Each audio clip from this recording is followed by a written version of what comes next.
Tänään katsotaan. Meillä on 3 väriä.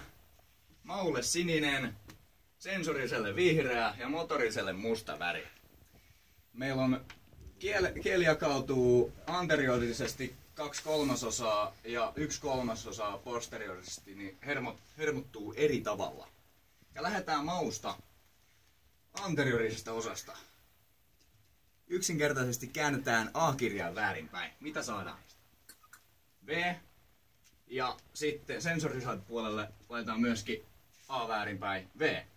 No se, miten me saadaan näistä oikeat aivohermot, mitä ne tulee sitten, makua tulee hermottamaan. Otetaan tuolta 2, sinne otetaan 2, siitä tulee 7. Eli meillä on fasiaalishermo hermottavassa kielen anteriorisesta 2/3 makua. No sitten sensorista meillä on siellä A käännettynä ja väärinpäin. Lisätään tuolta 3. Saadaan trigeminuksen kolmas haara eli mandibulahaara.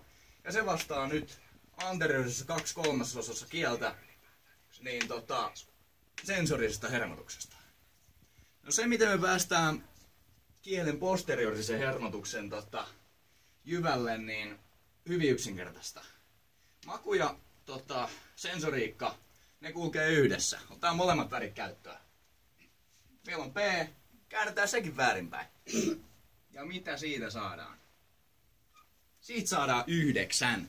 Eli meillä on siellä nyt 9 aivohermo sekä maulle ja sensoriikalle kielen posteriorissa ensimmäinen 1/3.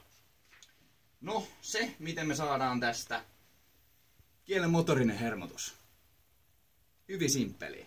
Katsotaan näitä 2 alimpaa. Meillä on 7 ja 5. Pistetään plusmerkki väliin. Ja mitä on? Hyvin simppeliä matematiikkaa.